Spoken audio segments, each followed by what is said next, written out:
हमको मिटा सके ये जमाने में दम नहीं, हमसे जमाना खुद है, जमाने से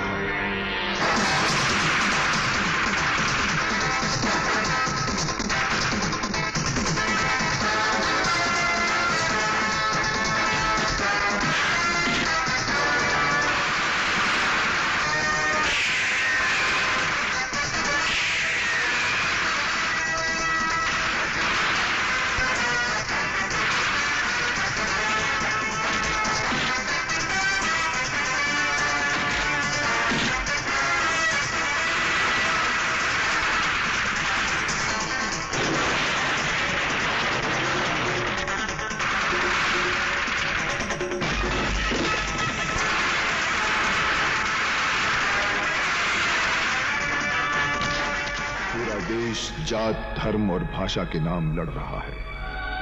चारों तरफ हाहाकार मचा हुआ है। इंसानियत अपना वजूद खो चुकी है। इंसान इंसान से डरने लगा है।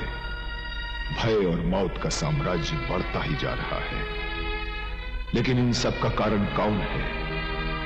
कौन हमारे अंदर जहर भर रहा है? कौन हमें लड़ा रहा है? दोनों समुदाय के लोग ये अच्छी तरह समझ लें कि मारपीट का हिसाब किताब कभी भी चुकता नहीं किया जा सकता। घर हिंदू का जले या मुसलमान का, वो घर हिंदुस्तान का ही जलेगा। तो फिर हम आखिर अपने हिंदुस्तान का घर क्यों जलाएं? कोई भी धर्म इंसानी जिंदगी से बढ़कर नहीं है। देश की रक्षा करना हमारा धर्म है।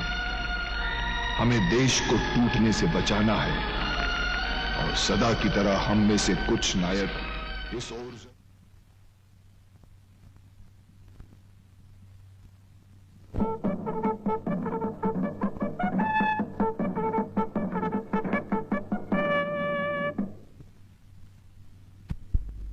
ये कौन कलाकार है जिसने हमारी तस्वीर बनाई है? आपने? इधर आइए, इधर आइए।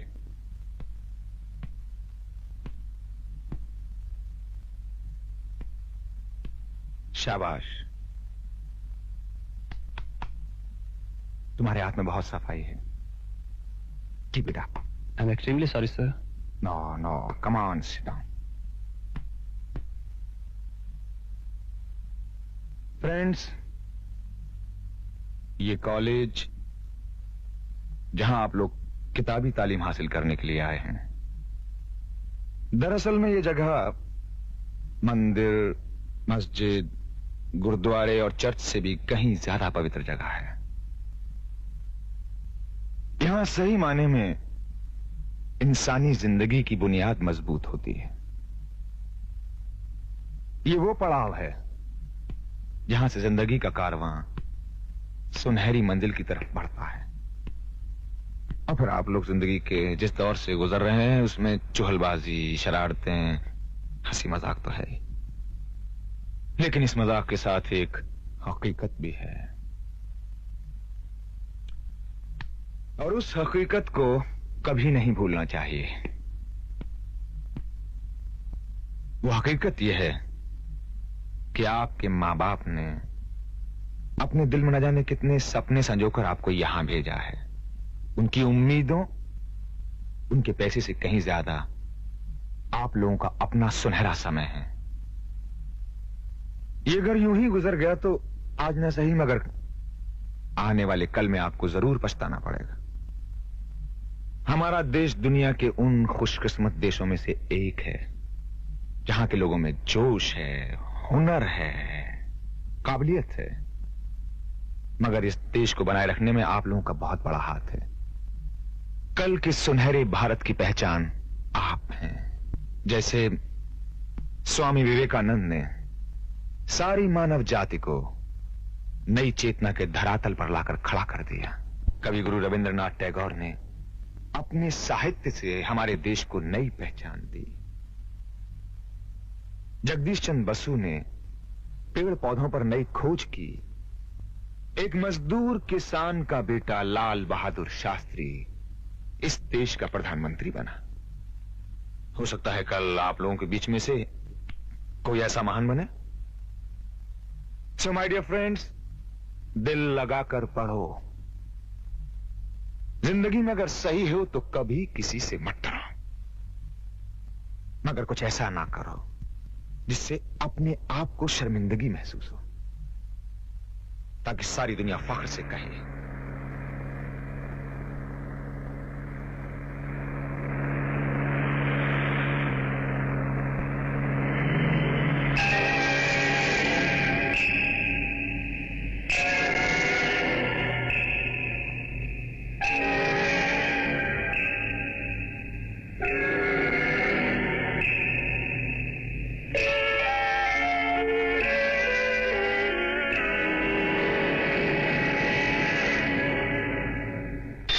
से आए हुए खतरनाक हथियार और खतरनाक गन्स को वहां जमा किया है, क्योंकि किसी को भी उस हवेली पर शक नहीं होगा।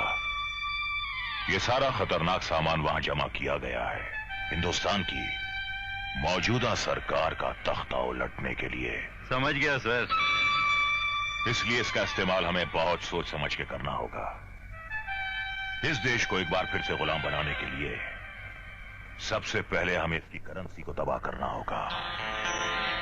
इस काम के लिए हमें कई एजेंट्स मुकर्रर करने होंगे, कुछ पुलिस ऑफिसर्स, कुछ रिटायर्ड फौजी, कुछ वकील और जज। इस काम के लिए बहुत मुनासिब होंगे। जब भी तुम ढूंढने निकलोगे तो इस देश में तुम्हें कई मीर जाफर और कई राजा जयचंद मिलेंगे। वैसे भी इस देश में इतनी बेकारी, इतनी भुखमरी है कि किसी भी नौजवान को नोट देकर उसके हाथ में भरी हुई बंदूक थमा दो। धिक्कार है, धिक्कार है, धिक्कार है, धिक्कार है उन लोगों पर जिनके पास रहने को घर नहीं, खाने को अनाज नहीं, पहनने को कपड़ा नहीं। धिक्कार है उन लोगों पर जो स्वार्थी नेताओं के बहकावे में आकर धर्म और मजहब के नाम पर फसाद बर्पा करते हैं। सत्य और अहिंसा के इस देश में फसादियों और उग्रवादियों जैसे सांपों को हथेली में बिठाकर दूध पिलाते हैं। धिक्कार है उन लोगों पर जो भारत मां के टुकड़े टुकड़े करके कबीलों और प्रांतों में बांट देना चाहते हैं। धिक्कार है, धिक्कार है। क्या पता कर रहा है?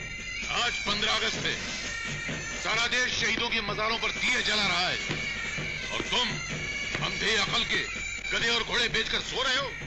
जागो कमबख्तो, देश को आजाद हुए 46 साल हो चुके हैं।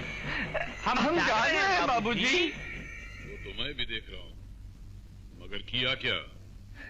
मगर बाबूजी मैं तो हवलदार हूँ और क्या नहीं किया मैंने।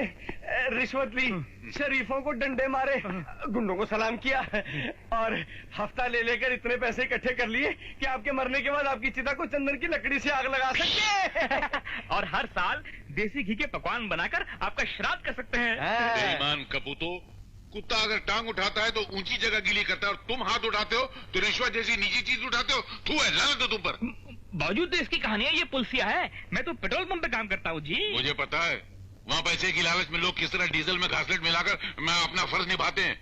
लेकिन बाबूजी कोई एक ऐसी जगह है जहाँ पर बेईमानी ना होती हो? है ऐसी जगह है जहाँ बेईमानी नहीं होती। कौन सी? ईमानदारी। इसलिए आज के बाद बेईमानी की तो फाड़ डालूंगा। क्या? तमीज और नंगा करके बाहर निकाल दूंगा। समझ गए? समझ गए? बाहर जाओ नंगो। नंगो हो जा। ये क्या करो? आप ही ने तो कहा था कि बाहर जाओ नंगो। मैंने कहा था बाहर जाओ नंगो, नंगे होके बाहर मत जाओ। हाँ इंटेलिजेंट है। सुनो जी, तुम्हारी बहन का नाम क्या है? शायद चांदनी है। वाह, ये तितली तो वाकई बहुत कलरफुल है। Excuse me. यस। आप मुझे जानती तो होंगी? जी नहीं। मेरा नाम रतन है।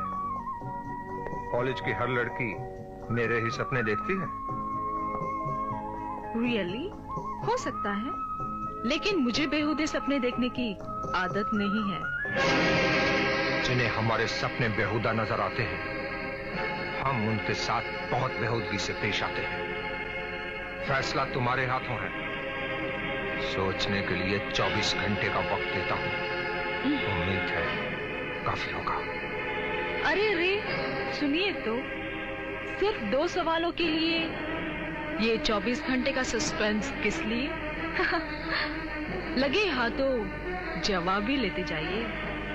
मिस्टर रतन, पहला जवाब ये कि मैं कॉलेज में पढ़ने आती हूँ, इश्क लड़ाने नहीं। और दूसरा? और दूसरा, एनी अदर क्वेश्चन? ये थप्पड़ तुम्हें बहुत महंगा पड़ेगा। सस्ती चीजों का शौक मुझे भी नहीं है। तुम्हारे पर तो अब काटने ही पड़ेंगे। Good, very good. तुम दोनों ने बहुत अच्छा काम किया है। अभी अभी एक नौजवान ये बैग छोड़ गया है आप तक पहुंचाने के लिए। कौन था वो? सर वो तो चला गया और कह गया है कि मेरा पता ठिकाना इसके अंदर है। खोलो इसे।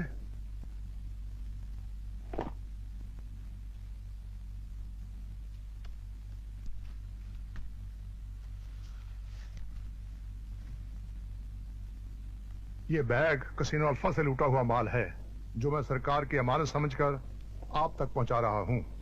साथ ही वादा भी करता हूं बहुत जल्द इन जहर बेचने वाले व्यापारियों को इसी तरह बोरी में बंद करके आपके दरवाजे तक छोड़ जाऊंगा। मैं कौन हूं ये जानने की इच्छा तो आपको जरूर होगी, मगर मेरी मजबूरी है सर कि मैं अभी आपका सामना नहीं कर सकता। फिलहाल मेरी पहचान के लिए इतना काफी है कि मैं एक सच्चे देश भगत का बेटा हूं। ये वही लड़का है जो बैग दे गया?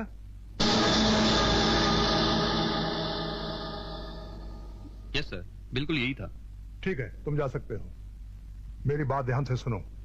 ये लड़का जेल से भागा हुआ मफरूर है। जेल से भागने का इल्जाम तो इस पर है, मगर ये बेगुनाह है। तुम दोनों साए की तरह इसका पीछा करो और इसके हर एक्शन की खबरों मुझे दो। तुम इसे गिरफ्तार नहीं करोगे और ना इसे पुलिस के हाथों गिरफ्तार होने दोगे, क्योंकि ये वो काम कर रहा है जो पुलिस को करना चाहिए। एक बात और, जिन लोगों का माल इसने लूटा है वो बहुत खतरनाक इंटरनेशनल गैंग के मेंबर हैं। जाहिर है वो भी इसकी जान के दुश्मन बन गए होंगे। तुम लोगों ने उनसे भी इसकी हिफाजत करनी है। ठीक है, अब तुम जाओ। Okay sir. किटी डार्लिंग, चाहिए चाहिए? लो ले बच्चे, जा ऐश कर। अबे मुफ्त की ऐश करते हो, साले ग्राहक तो लेकर आया करो। हाँ लाऊंगा, जा फुट ले ऐश कर। हाय तुम, अबे तुमने तो पिछले पैसे भी नहीं दिए। अभी मेरे पास पैसे नहीं है, मैं बाद में दे दूंगा। बाद में दे ले ले ले ले, ले। उठ जा, पर भूलना मत। नहीं, चल।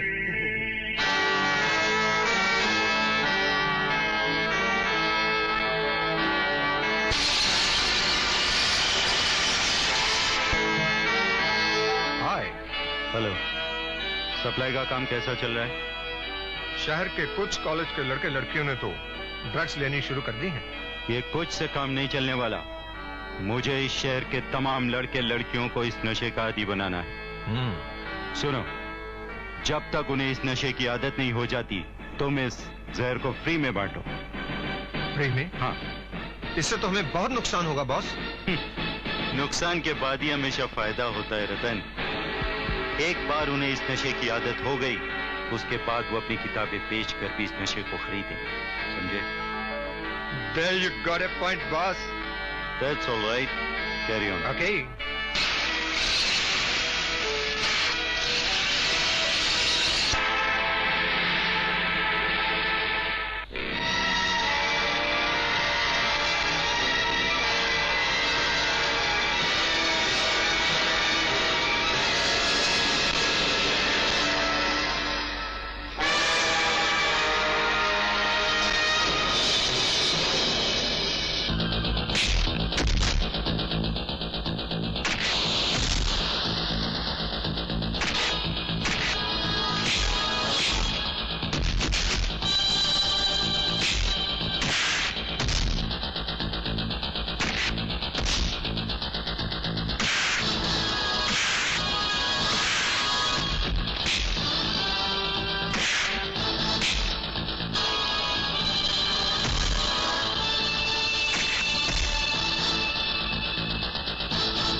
आई से स्टॉप इट। रतन, ये सब क्या है? सर, ये बेवजह मेरे गले पड़ रहा है। सर, ये झूठ बोलता है। मैंने इसे कॉलेज के स्टूडेंट्स को ड्रग्स देते पकड़ा है। What? Yes sir.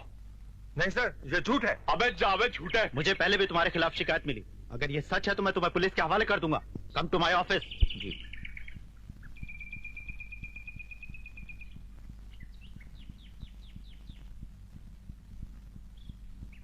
आशा, हाँ तू उस लड़के को जानती हो? हाँ, जय नाम है। क्यों? बड़ा बहादुर है। ऐसा लगता है हर गुनाह, हर बुराइयों को अपने इंसाफ के ज्वालामुखी में झोंक देना चाहता हो, मिटा देना चाहता हो हर दहशत, हर सन्नाटे को। अरे ये क्या कर रही है? देख रही हूँ दिल जगह पे है या गया और के साथ। चल हट। मैं पूछती हूँ तो क्यों लोगों से लड़ता झगड़ता रहता है? माँ, मैं लोगों से नहीं, जुल्म, तशद्दुद और अन्याय से लड़ता हूँ। पर ये मेरी आदत नहीं, मेरा जन्मसिद्ध अधिकार है।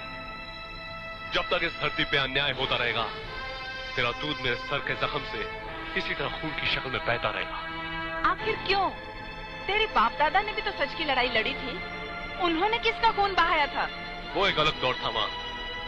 तब इंसान फरिश्ता हुआ करता था और आज फरिश्तों के लिए रोता है। आज के इस युग के रहबर और रहनुमा लक्ष्मी नारायण जैसे शैतान लोग हैं जो कॉलेज के भोले भाले लड़कों की रगों में नशीली दवाई भर देना चाहते हैं, खोखली कर देना चाहते हैं भविष्य की टहनियों को, हवाइज कर देना चाहते हैं आने वाली नस्लों को। मैं तेरे जज्बात को समझती हूँ बेटा, लेकिन मेरे इस छोटे से जख्म को देख के तेरी ममता करा उठी। माँ, गांधी जी के सीने में गोलियां भर दी गई थी, ईसा को सूली पे चढ़ा दिया गया था, और मेरा बाप जो ईसा और गांधी का पुजारी था, उसके माथे पे कलंक का बोर्ड टीका लगा दिया गया। आज तक नहीं मिटा सका, आज तक नहीं मिटा सका। चांदनी,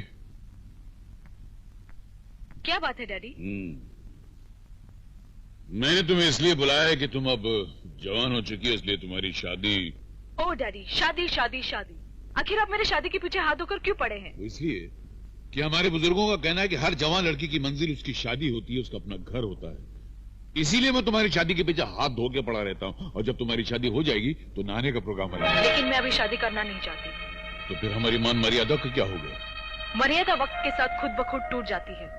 जमाना बदल चुका है।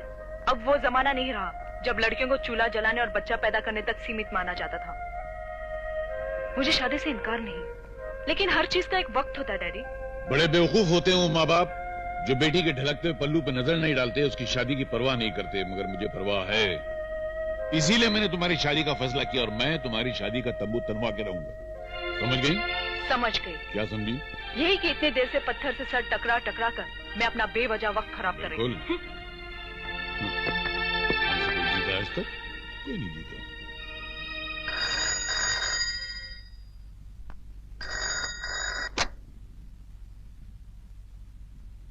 हेलो। तू अपनी औकात भूल गया क्या? ये मेरा तीसरा फोन है। अगर इस बार तूने रतन को नहीं छोड़ा तो तेरी वर्दी जिसे तू अपना कवच समझ बैठा है, मेमने की खाल की तरह उतार के रख दूंगा, समझा? जी।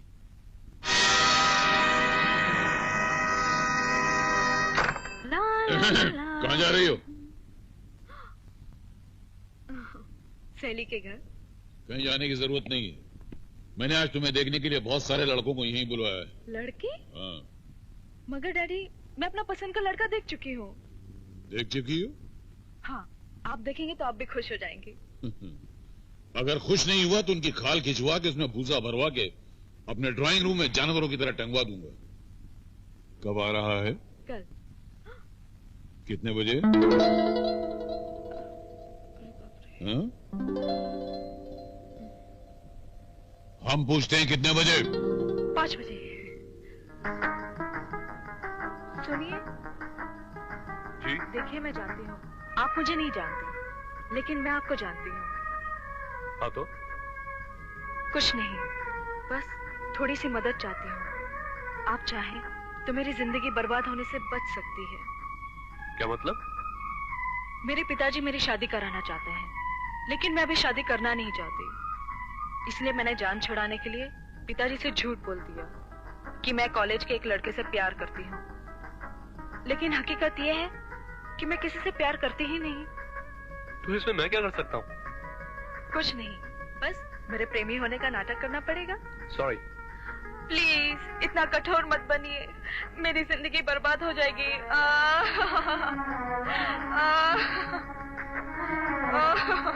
ठीक है बाबा, ठीक है, प्लीज। तो फिर कल शाम 5 बजे आपका इंतजार करूं?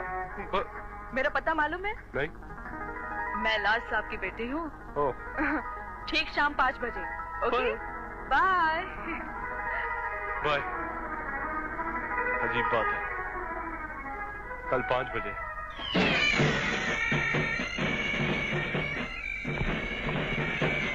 हम पागल हैं? नहीं बाबूजी। बावले हैं? नहीं बाबूजी। फिर आधा घंटे से अपने ही ड्राइंग रूम में हम क्यों कोलू के बैल की तरह टहल रहे हैं? आप टहल नहीं रहे हैं बाबूजी। आप तो इंतजार कर रहे हैं अपने होने वाले दामाद का, पागलों की तरह। बाबूजी कल तो आपकी घड़ी ने 5 बजे ही 5 बजा दिए थे। आज तो बड़ी सुस्त चल रही है। ऐसा पड़े 3 बजे, वो भी आधा घंटा बाकी है। काश हमने ये घड़ी कोई चोर बाजार से नहीं खरीदी है। तो ये हमारे जर्मनी के दोस्त मिस्टर बटलर ने हमें तोहफे में दी। मिस्टर बटलर को मामूली आदमी नहीं है, हमारा पतलूनिया यार है। पतलूनिया यार? हाँ, जिस तरह हिंदुस्तान में लंगोटिया यार होता है उस तरह जर्मनी में पतलूनिया यार होता है। जर्मनी में लंगोटिया यार नहीं होता? नहीं, लंगोट सिर्फ हिंदुस्तान में बनती है, जर्मनी में नहीं बनती। ये तुझ में से काय की आवाज आ रही है? मुझे से नहीं बाबूजी, घंटे की आवाज है, लगता वो आ गया। आ गया? वापिस नहीं जाएगा, जाओ दरवाजा खोलो। दरवाजा उतर है। तुम क्या पट्टो, मैंने तुमको दरवाजा खोलने के लिए कहा, तुम यहाँ के कबड्डी खेलने लगे। उसको अगर पता चले कि उसके साले आधे पागल हैं, तो वो तो वहीं से भाग जाएगा। जाओ पीछे, ठहरो मैं चिपक जाऊं।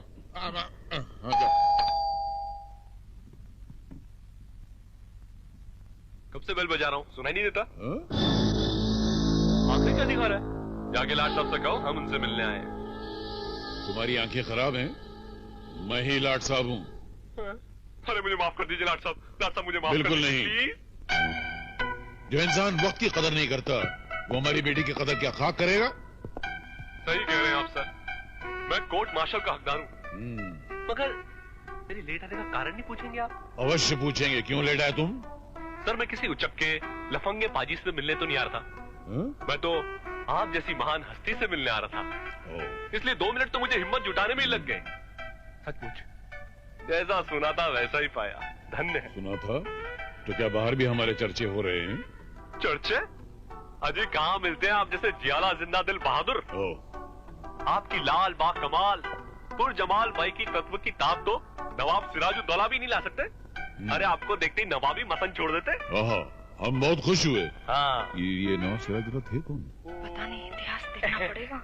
नमस्ते नमस्ते। ये कौन है? ये दोनों, ये सत्य, ये अहिंसा, ये मंदबुद्धि, ये आधा पागल। खैर मतलब की बात करो, जायज की तमन्ना तो नहीं ना? जायज ना मैं लेता हूँ ना देता हूँ, बल्कि उनकी मैयत में भी नहीं जाता हूँ। हम कहाँ थे? मैयत। हाँ, तो चांदनी तुम्हें पसंद है? जी हाँ। हम भी इसी शादी के लिए हाथ धो के पीछे पड़े हुए। जिस दिन की शादी हो जाएगी उस दिन हमने नहाने का प्रोग्राम बनाया हुआ। नहाने का प्रोग्राम? तो आप अभी तक नहाए नहीं क्या? अभी सुबह से बात मार रहे हैं। इतने गंदे बेटों का बाप कभी न हो सकता। उल्लू के पट्टों में गंगा स्नान की बात कर रहा हूँ। डेफिनेटली। हम कहाँ थे? गंगा में। वहाँ क्या कर रहे थे? खामोश। हाँ, तो हमें तुम्हारी पसंद आई। इसके घर वालों का पता चल जाए तो शादी की तैयारी शुरू कराएं। तुम लोगों को इतराज? क्या है? कोर्ट में आओ। आपने इनको पहले भी नहीं बताया कि हम दोनों इनके होने वाले साले हैं? हाँ, और इनके होने वाले भाई हैं। भाई। अगर मैं से कह देता कि तुम उसके होने वाले साले होती तो शादी से पहले ही भाग जाता, क्योंकि इतने बेवकूफ भाइयों की बहन से कौन शादी करेगा? मेरा मजाक तो नहीं उड़ा रहे हो? Double intelligence. ये तुमने मुझे किस मुसीबत में फंसा दिया चांदनी? आया था तुम्हारी नमाजें बख्शवाने, रोजे मेरे गले पड़ गए। क्या मतलब? तुम्हारे डैडी तुमसे शादी के लिए हाथ धो के मेरे पीछे पड़ गए। तो क्या हुआ? मैं इतनी गई गुजरी भी तो नहीं कि मुझसे शादी करके तुम्हें कोई शर्मिंदगी हो। चांदनी मैं तुम्हें कैसे समझाऊं कि कमाल है, उम्र के इस हिस्से में तो लड़का लड़की थोड़े बहुत रोमांटिक हो ही जाते हैं, मगर तुम इस मामले में इतने रूड हो कि तुम्हारे सीने में दिल नाम की कोई चीज ही ना हो। दिल है चांदनी, लेकिन किसी के लिए धड़कना इसके मुकद्दर में नहीं, जिसे हालात की तपिश ने झुलसा दिया हो। मुझे तुम्हारे प्यार से इनकार नहीं, लेकिन अभी हमें बहुत से वादे वफा करने हैं, बहुत दूर जाना है। ऐसे में किसी के प्यार की जंजीर मैं अपने पैरों में नहीं डाल सकता। क्यों? क्योंकि मेरी तमाम राहें कांटों भरी हैं और मैं नहीं चाहता कि मेरे साथ चलते हुए तुम्हारे तलवे जख्मी हो जाए। ठीक है, लेकिन एक दोस्त के नाते तुम्हारा राजदार तो बन सकती हूँ। जानना चाहती हूँ मेरा जन्म एक ऐसे परिवार में हुआ जिसकी पूजा और इबादत देशभक्ति और वतन परस्ती हुआ करती थी। मेरे पुरखों की यह वसीयत हुआ करती थी कि मरने के बाद मेरे हड्डियों तक का चूना बनाकर मुल्क की तामीर में सर्व करना। वक्त की सुई अपने अंदाज में चल रही थी।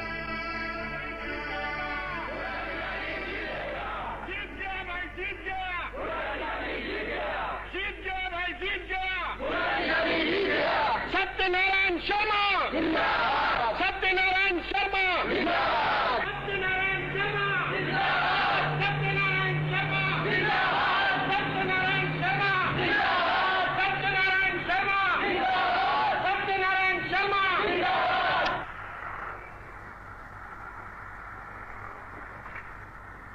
सर, दूसरे बार आप लोकसभा के लिए चुने जाने पर आप कैसा महसूस कर रहे हैं?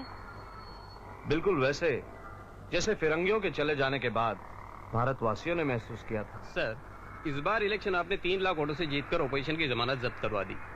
इसका श्रेय आप किसे देंगे? निसंदेह जनता को। तो इस बार आप जनता के लिए क्या करने वाले हैं? जो करते हैं वो जताया नहीं करते। हमारी सरकार जो कुछ भी करेगी आप खुद देखेंगे। Sir, one more question please. फिर कभी आओ बेटे। दीनदयाल जी, मैंने आपसे पहले ही कहा था कि मुझे इलेक्शन में खड़ा मत करो, जमानत जब्त हो जाएगी, लेकिन आप माने ही नहीं। अरे भाई, नाम बदल देने से कोई चेहरा थोड़ा ही बदल जाता है, हा? लक्ष्मी नारायण, तुम्हारी गुंडागिरी और दादागिरी को देखते हुए ही मैंने तुम्हें लक्ष्मी नारायण से जेके बनाकर तुम्हें टिकट दिलवाया। सोचा लोग तुम्हारी दादागिरी और गुंडागिरी से डर कर तुम्हें वोट देंगे, लेकिन अरे भाई, डरा धमका कर ही वोट लेने थे तो आप खुद ही खड़े हो जाते। अब कहाँ मैं चरस गांजा बेचने वाला और कहाँ आप सोने चांदी के स्मगलर। हमसे ज्यादा तो लोग आपसे डरते हैं। डरते हैं, डरते हैं। लेकिन मैं इस कमीने सत्यनारायण से डरता हूं। ये आदमी बिल्कुल सच्चा है और सच्चे आदमी हीरे की तरह होते हैं। गले में पड़ जाए तो हाथ, गले से नीचे उतर जाए तो तलवार। मैं कुछ समझा नहीं। ये सत्यनारायण मेरा जानी दुश्मन है। अरे क्या दीनदयाल जी, आपकी ये पॉलिटिक्स कुछ मेरी समझ में नहीं आती। आप कहते हो सत्यनारायण आपका जानी दुश्मन है और दूसरी तरफ आपकी धर्मपत्नी अक्सर उनकी धर्मपत्नी से मिलती है। क्या? हाँ। पूरे महीने बर्बाद आई हो। क्या करूं सावित्री, वक्त ही नहीं मिलता। वक्त नहीं मिलता या भाई साहब नहीं छोड़ते? वो क्या मुझे पकड़ के रखेंगे? अरे उन्हें तो पॉलिटिक्स से ही फुर्सत नहीं मिलती। ये निगोड़ी पॉलिटिक्स नहीं हुई, मेरी सौतन हो गई। सावित्री। नमस्ते भाई साहब। सावित्री जरा अंदर आओ। जी। शोभा, तुम बैठो, मैं अभी आती हूँ। नहीं सावित्री, अब मैं चलूंगी, काफी वक्त हो गया है। बैठो ना, इतने दिन के बाद तो आई हो। फिर कभी, अब मैं चलूंगी। अच्छा, लेकिन आना जरूर। जरूर। अच्छा, चलती हूँ। ठीक है।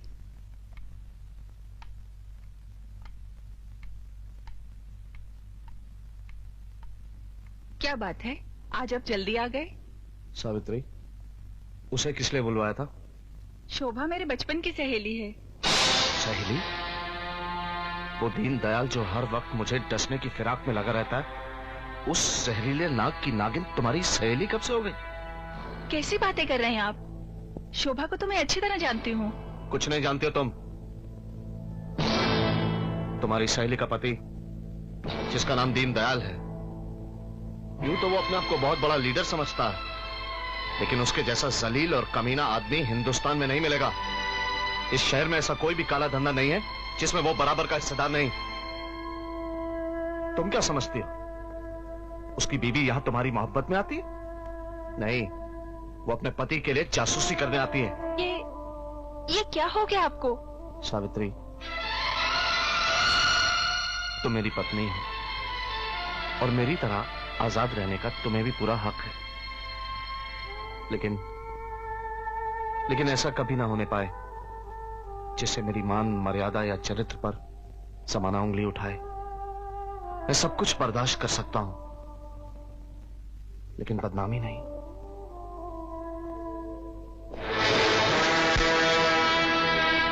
क्या जरूरत थी उसके घर जाने की? जिस आदमी ने मेरा पॉलिटिकल कैरियर तबाह करके रख दिया, उसकी बीवी से इतनी हमदर्दी क्यों है? कैसी बातें कर रहे हैं आप? सावित्री मेरी सहेली है। लेकिन क्यों? इस 90 करोड़ के हिंदुस्तान में मेरे दुश्मन ही मिले थे दोस्ती करने के लिए। इस शहर में आपका कौन दुश्मन नहीं है? हर किसी से तो आपको शिकायत है। तुमसे नहीं थी,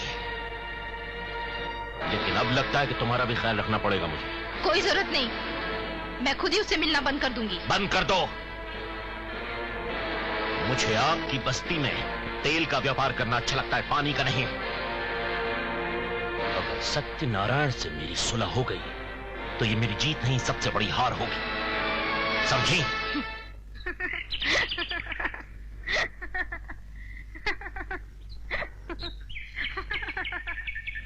किमी, मैं तुम्हें पकड़ कर ही लाऊंगा। किमी,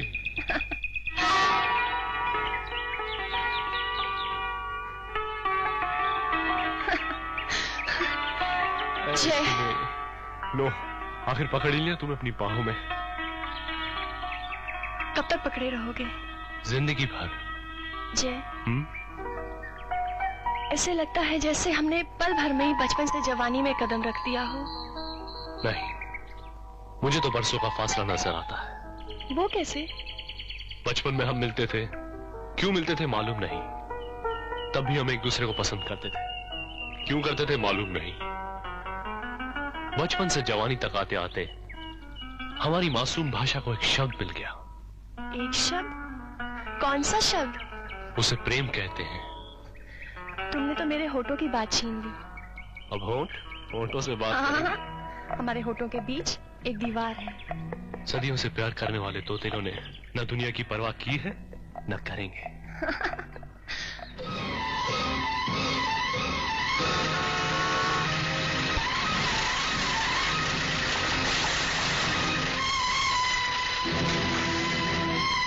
Hey friend, stop that bastard man!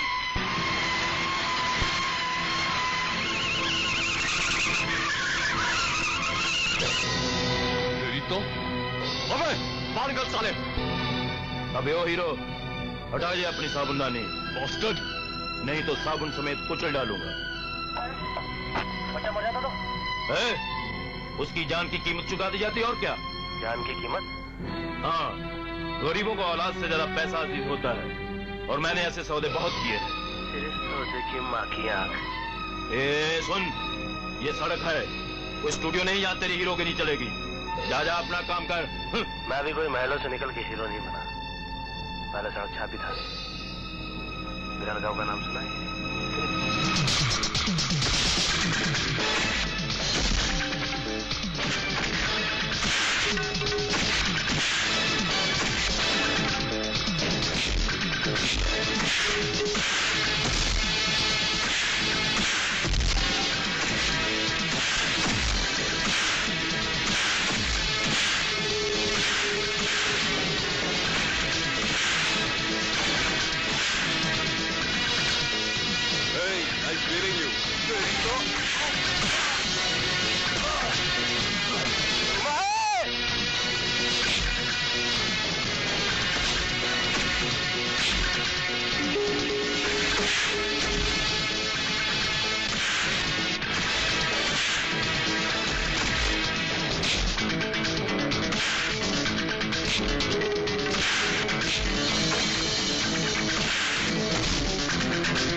मुझे पुलिस ने बहुत दिनों से तलाश थी। अरे गोविंदा, गोविंदा, आप फिल्म स्टार गोविंदा है ना? अबे भागता कहाँ है मोटे साले? मैं आपसे मिलता हूँ, देखने के बाद आपसे मिलता हूँ। अरे साहब, तू कहाँ भाग रहा है? से। चल मेरे साथ। अरे चल, चल हट।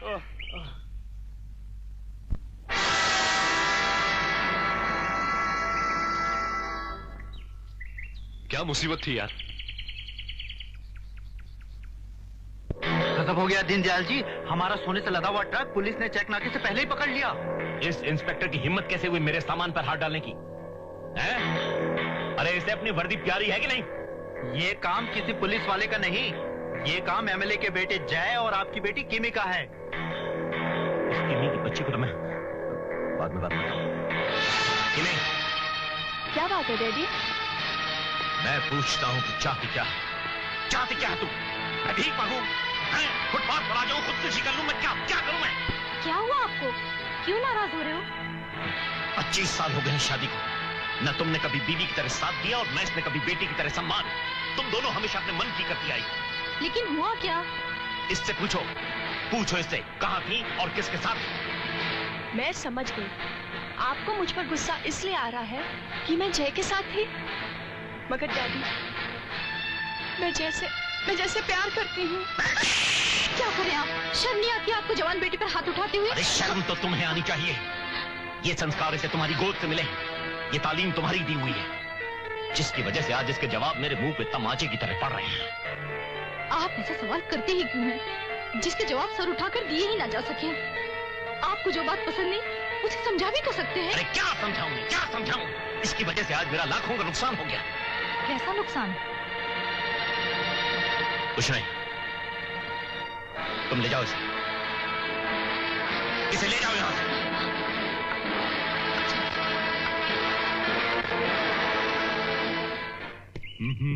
जय? जी पिताजी। बेटा मैंने सुना है तुमने भीमा को ड्रग्स के साथ पकड़कर पुलिस के हवाले कर दिया। ये सच है पिताजी। मुझे फक्र है कि तुम मेरे बेटे हो। भीमा के पीछे किन लोगों का हाथ है अब पता चल जाएगा। मुझे नहीं लगता पिताजी वो इतनी आसानी से सब कुछ उगल देगा। बेटे, अश्विनी कुमार की जेल में पहुंचने के बाद गूंगे मुजरिम भी बोलने लगते हैं। तो भीमा उस कैदी का नाम है जो जेल को अपनी रियासत और खुद को शहंशाह समझता है। और मिस्टर अश्वनी, अब उससे मत उलझिएगा। उससे उलझना मुसीबत को बुलावा देना है और अपनी इज्जत को खतरे में डालना है। आप घबराइए नहीं, मेरे साथ ऐसा कुछ नहीं होगा। फिर भी मैंने आपको सब कैदियों के बारे में जानकारी दे दी है। Thank you very much. Wish you best of luck. Havildar. Yes sir.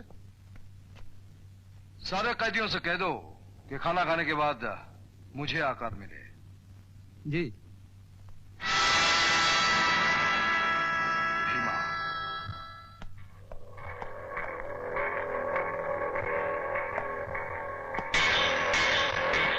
अरे दीनदयाल जी, इतनी मत पियो, वरना ये राजधानी की दारू एक दिन आपको बर्बाद कर देगी।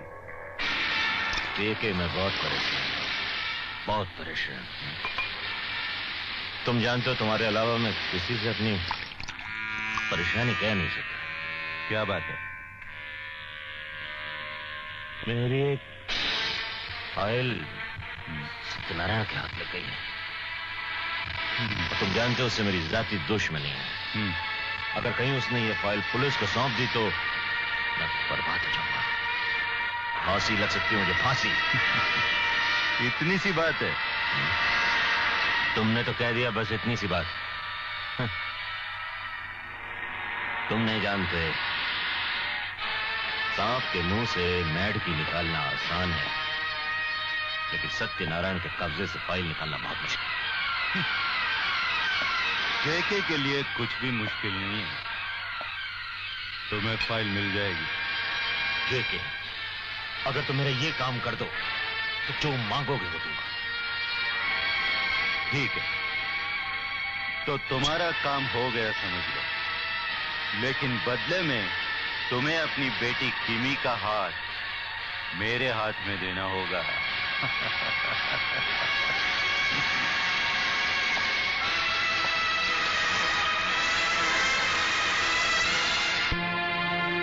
ठीक है, मुझे मंजूर है। लेकिन मुझे फाइल चाहिए। Okay DD, now relax. JK's work is always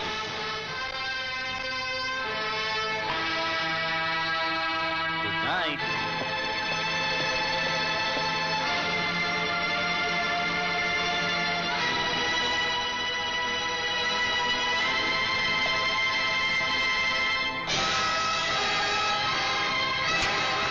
क्या बात है, आज आप इतनी ज्यादा क्यों पी रहे हैं? क्या करोगी जानकर? तुम मेरी परेशानी को मिटा तो सकती नहीं हो, लेकिन जान तो सकती हूँ। शोभा, मैंने राजनीति विष्णुगुप्त चाणक्य से सीखी है।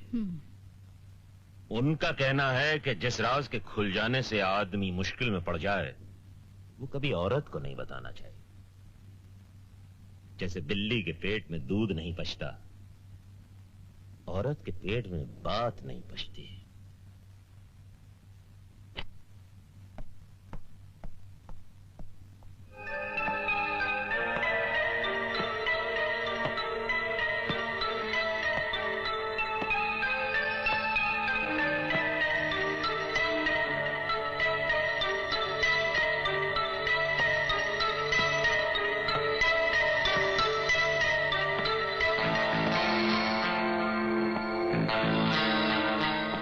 में से भीमा कौन है? मैं पूछता हूं, तुम लोगों में से भीमा कौन है? साहब, भीमा अपने आराम खाने में है।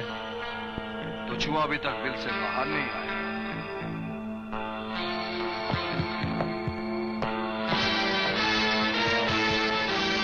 आइए जेलर साहब। मैंने सारे कैदियों को बुलाया था, तुम क्यों नहीं आए? मुझे पता था, लेकिन मैं नहीं आया। क्यों? एक तो मैं अपने आप को कैदी नहीं समझता, दूसरे वो मेरे आराम का वक्त था। इस जेल में तुम बहुत आराम कर चुके हो, अब तुम्हारा वास्ता एक नया जेलर से पड़ा है। ओह, तो ये नया जेलर मुझे बेआराम कर देगा, इस शहंशाह की रियासत में खलल डाल देगा। यकीनन मैं तुम्हारा जीना हराम कर दूंगा। ये गीदड़ भक्तियां किसी और को देना जेलर। पिंजरे में बंद सही, शेर फिर भी शेर होता है। शायद तुम्हें पता नहीं, शहंशाह अपनी मर्जी से जेल में है, वरना कभी का बाहर चला गया होता। जेल तुम्हारे बाप का घर है ना? बाप का घर ना सही, ससुराल तो है। राम सिंह। Yes sir. दरवाजा खोल दो। मैं कहता हूं दरवाजा खोल दो। ले भीमा, तेरे ससुराल का घर खुल गया, अब यहां से निकल के दिखा। लगता है शहंशाह के तेवर देखे बिना तुम मानोगे नहीं।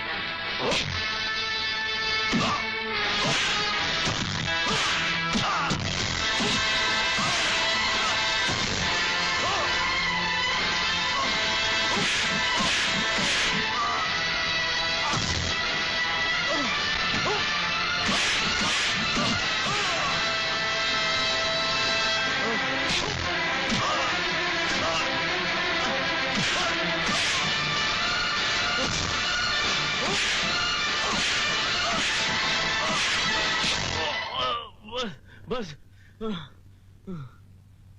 तुम्हें इस नए जेलर का तेवर पसंद आया होगा। हाँ। आइंदा इस वर्दी की शान में गुस्ताखी करने की कोशिश मत करना। नहीं। और एक अच्छा इंसान बनने की कोशिश करना। जी। ये जेल एक सुधारगाह है, यहाँ तुम जैसे समाज के बाहर के आदमी को सुधार के फिर से समाज में जीने के काबिल बनाया जाता है, और इस बात को भूलना नहीं।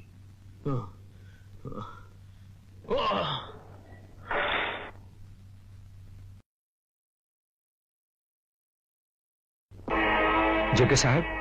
हाँ, रतन, जब तुम्हें पहली बार जेल हुई थी, उस वक्त भी मैंने तुम्हें जेल से छुड़ाया था, और इस बार भी तुम्हें जेल से छुड़ाने वाला मेरे सिवा और कोई नहीं। आप ठीक कहते हैं जेके साहब। हाँ।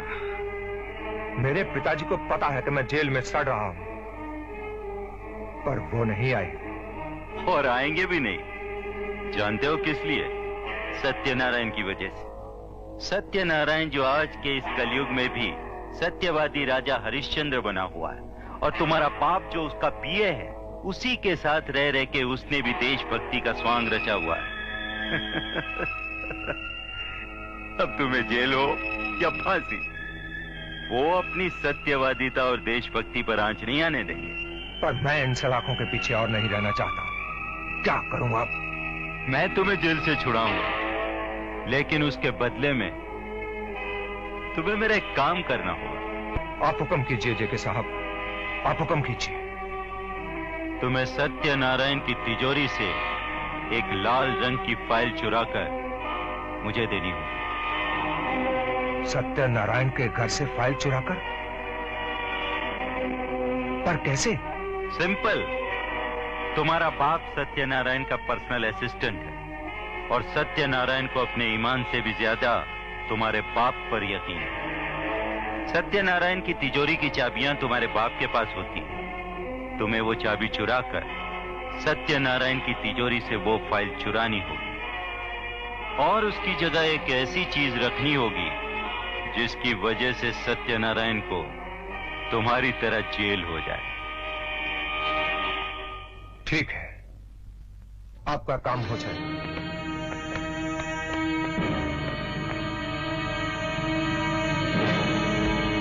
इंस्पेक्टर साहब, कैसे आना हुआ? सत्यनारायण जी, हम आपके बंगले की तलाशी लेने आए। तलाशी? क्यों? हमें खबर मिली है कि आप ड्रग्स की स्मगलिंग करते हैं। क्या? यस। इंस्पेक्टर, तुम होश में तो हो? हमारे पास सर्च वारंट है। ये देखिए, हवलदार, तलाशी लो। ये सब क्या कर रहे हैं? करने दो जो ये कर रहे हैं। मिलना मिलाना तो कुछ है नहीं। थोड़ी देर में ये हमसे माफी मांगेंगे और यहाँ से चल देंगे। लेकिन इन लोगों को हम पर शक क्यों हुआ? आजकल के जमाने में तो लोग भगवान पर भी शक करने लगे हैं। सर, ये मिले हैं गर्द के पैकेट।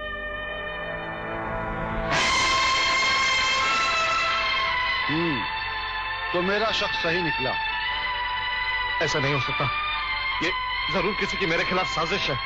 नाटक छोड़िए नेताजी, फिर आप भी तो एक इंसान हैं। और फिर ये साजिश है या सच्चाई, इसका फैसला अदालत करेगी। इंस्पेक्टर, आपने उन लोगों के विश्वास से गला घोट दिया जिन्होंने आपको वोट देकर कुर्सी पर बिठाया। आज आपने साबित कर दिया कि एक नेता कुर्सी के सिवा किसी का नहीं होता।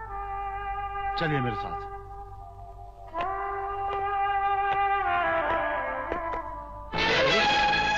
सत्यनारायण पकड़ा गया? जी हाँ, और वो भी सबूत के साथ। आओ जेके आओ। भाई, तुमने तो मेरी मनोकामना पूरी कर दी। अब उससे उम्र कैद की सजा से कोई नहीं बचा सकता। उम्र कैद? मैं तो उसे फांसी दिलाऊंगा। फांसी? क्या? फांसी हो सकती है? क्यों नहीं? फैसला मेरे ही पक्ष में हो, इसलिए मैंने पुलिस और वकील को रिश्वत का निवाला खिला दिया। और एक बार रिश्वत खाने के बाद ये कानून के रखवाले ईमानदारी की डकार नहीं, बेईमानी की हिचकी लिया करते हैं। क्या बात है जीगे, क्या बात है। आज मैं तुम्हें राजधानी की दारू पिलाऊंगा, वो भी ताजे अंगूर के साथ। क्या बात है डीडी साहब, अंगूर की बेटी और वो भी अंगूर के साथ।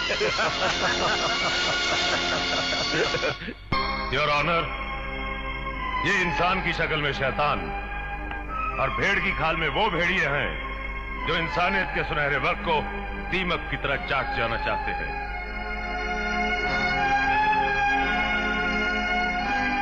राजनीति इनका धंधा है और रुपया इनका ईमान।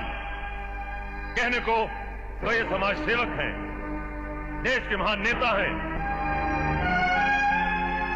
वैसे इनका नाम तो है सत्यनारायण, जबकि ये सत्य को शराब में घोल के पी चुके हैं और नारायण को नशीली सिगरेटों के धुएं में फूंकते हैं।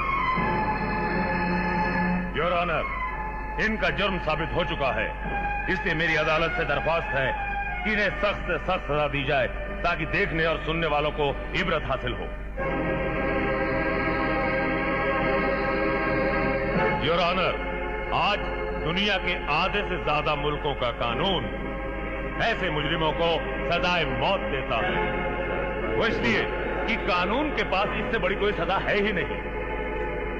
इस मुल्क का नागरिक होने के नाते और इस मुल्क की भलाई के लिए मैं आपसे दरख्वास्त करूंगा कि आप इस मुजरिम को सजाए मौत दीजिए।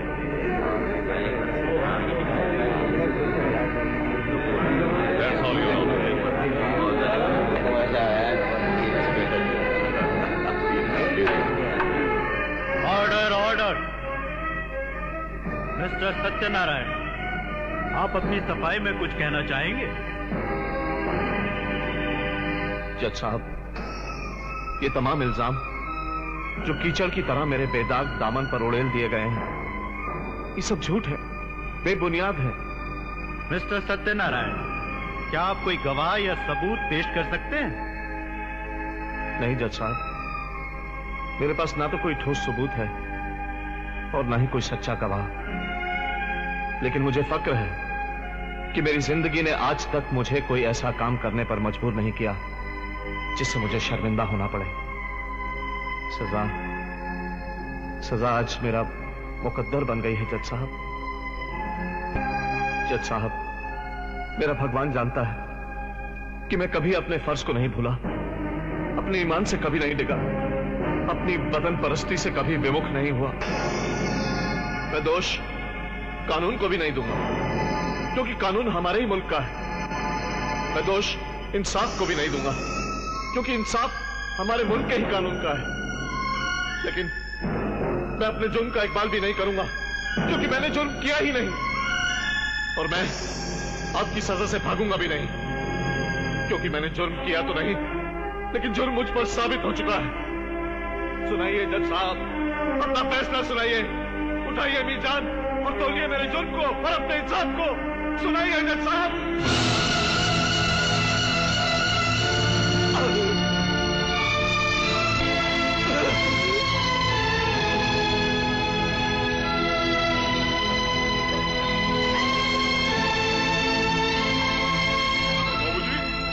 बाबूजी, बाबूजी, बाबूजी।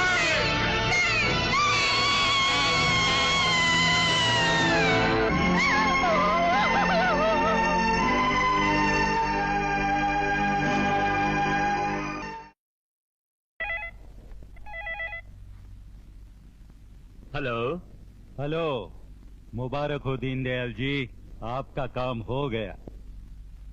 क्या कह रहे हो?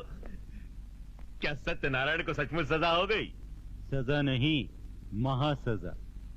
कोर्ट का फैसला सुनने से पहले ही सत्यनारायण जी का हार्ट फेल हो गया। मतलब कि अब अगला चुनाव जीतने से मुझे कोई नहीं रोक सकता। भाई जेके, मैं जिंदगी भर तुम्हारा एहसानमंद रहूंगा। हाँ तो दीनदयाल जी, अब मैं शादी पक्की समझूं? कौन सी शादी? किसकी शादी? मेरी शादी तुम्हारी बेटी किम के साथ। जेके, तुम्हारा दिमाग तो खराब नहीं हो गया? दीनदयाल जी, आपने मुझसे वादा किया था। वादा करना तो नेताओं की आदत होती है और उसे तोड़ना उनकी फितरत। आप मुझसे धोखा कर रहे हैं? ये धोखा नहीं है जेके, ये तो पॉलिटिकल पैंतरा। और सुनो, तुम अब अपनी औकात में रहो। मैं एक गंदा नेता हो सकता हूं, लेकिन गंदा बाप नहीं हूं जो अपनी बेटी को तुम्हारे जैसे घटिया आदमी के हवाले कर दूं। आप अगर मुझे घटिया समझते हैं तो मैं और घटियापन पे उतर सकता हूं। एक गीदड़ कितना ही कमीना और मक्कार क्यों ना हो, वो शेर की मात पर भपकी कभी नहीं देता। अगर मैं सत्यनारायण को तुम्हारे हाथों मरवा सकता हूं, तो तुम्हें खामोश करने के लिए किसी और के हाथ में रिवॉल्वर दे सकता हूं, समझे? धोखा मैंने नहीं, आपने मेरे साथ किया है। और आपका आने वाला कल कितना बदसूरत होगा कि आप तसव्वुर में भी लाएंगे तो आपका कलेजा कांप उठेगा। God bless you.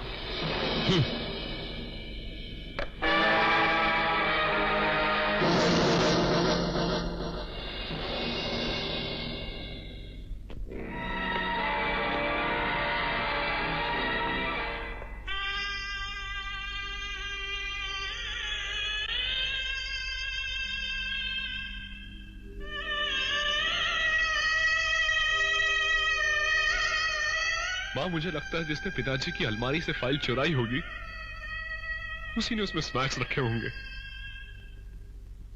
बेटी, फाइलें तो अलमारी खोलकर ही निकाली गई होंगी और अलमारी की चाबी रघुनाथ जी के पास ही रहती थी। तो फिर ये संगीन चाल भी उसी की हो सकती है माँ। नहीं बेटा, हमारे लिए ऐसा सोचना भी पाप है। तुम नहीं जानते, तुम्हारे पिताजी को अपने से ज्यादा भरोसा रघुनाथ जी पर था। इसलिए शायद पिताजी भूल बैठे कि चिराग के नीचे अंधेरा होता है। बेटा जरा सुनो।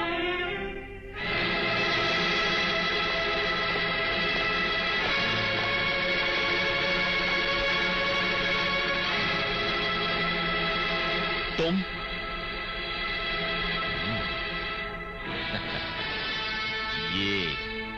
ये खिलौना तुमने अपने मरहूम बाप के शोक में उठाया है या फिर अपनी मां के बेवा होने के गम में?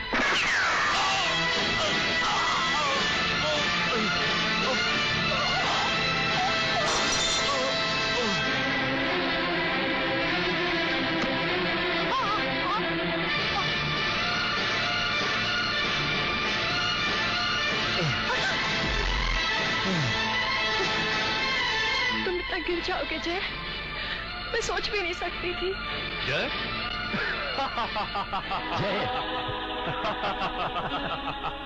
ये जय नहीं है, लेकिन हाँ, तुम्हारी माँ की नजर में तुम्हारे बाप का खूनी जय ही है।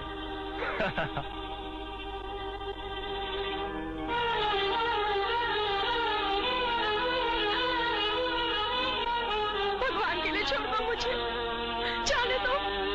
मैं तुम्हारे आगे हाथ जोड़ती हूँ, मुझ पर तरस खाओ। तरस? बेवकूफ लड़की, मेरा दिल गोश्त का लोथड़ा नहीं, पत्थर का टुकड़ा है। और मेरी जिंदगी की डिक्शनरी में तरस और रहम नाम का शब्द है ही नहीं। जानती है, तेरे बाप को फांसी के फंदे से बचाने के लिए मैंने सत्यनारायण का खून करवाया, क्योंकि तेरे बाप ने तुझसे मेरी शादी का वादा किया था। लेकिन तेरा बाप बहुत चालाक आदमी था, अपना काम निकलते ही वो अपने वादे से मुकर गया। इसीलिए मैंने उसका मर्डर करवाया, मर्डर। और अब तू भी ध्यान से सुन ले, मैंने तुझे इसलिए उठवाया है कि अब मुझसे शादी करके तू अपने बाप का वादा पूरा करेगी, समझे? कभी नहीं। जेके को ना सुनने की आदत नहीं है लड़की। अगर तू सीधी तरह नहीं मानी तो तेरी इज्जत लूटकर तुझे कोठे पर बिठा दूंगा। वैसे भी मेरा कुछ नहीं बिगड़ने वाला, क्योंकि तेरे बाप का खून और तेरा अपहरण, ये दोनों इल्जाम तेरे आशिक जय के सर जाएंगे। और जानती है, ये दोनों काम मैंने करवाए हैं जय का मुखौटा लगवा कर। अब समझ में आया मेरी रानी? अरे छोड़ दो मुझे, वरना मैं जान दे दूंगी। हाँ, तो इसका मौका भी हम तुझे देंगे मेरी रानी।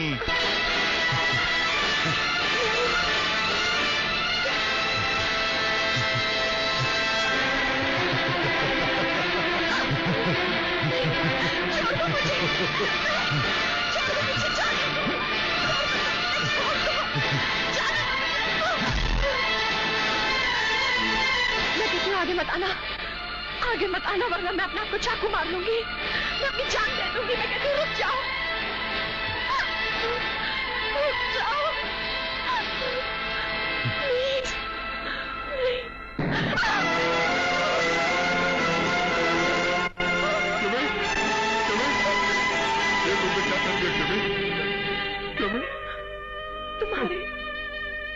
तुम्हारी जिस सूरत पे हम मर बैठे थे, उसने हमें मार डाला। ये तुम क्या कह रही हो किमी? हेलो किमी? तुम्हारी शक्ल के इंसान ने हमें ठगा है। कौन है वो हरामजादा? मुझे उसका नाम बताओ किमी, बोलो किमी, बताओ बताओ कौन है वो किमी? किमी? किमी? किमी?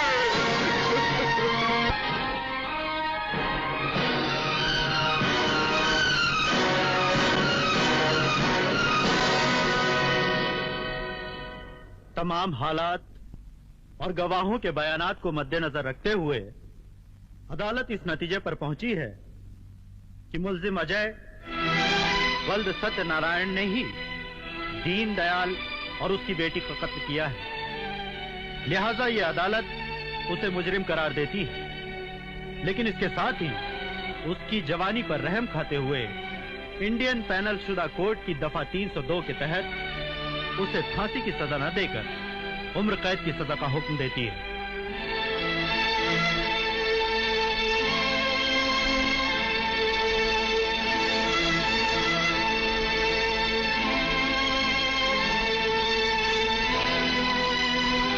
नहीं मां, इन आंसुओं को संभाल कर रखो।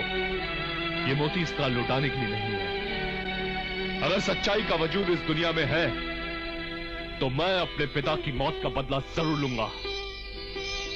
उनके नाम पे लगा हुआ कलंक मैं देशद्रोहियों के खून से धोऊंगा।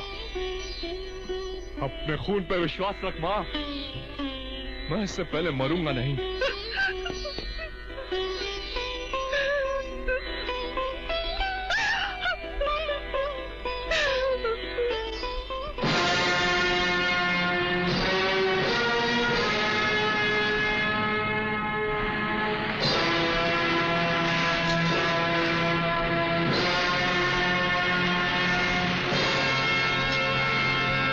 जेल चला गया तो मेरे बाप के कातिलों को क्या होगा?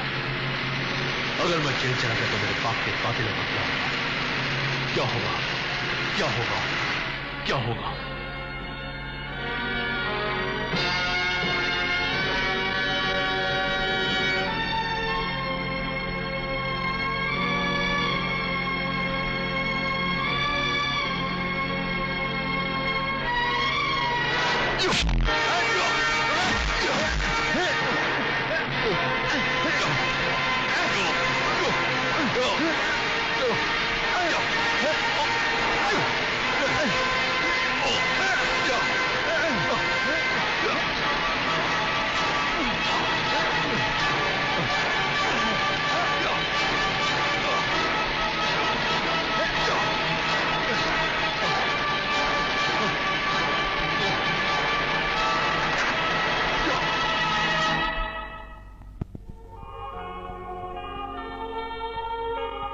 यही है मेरा सफर।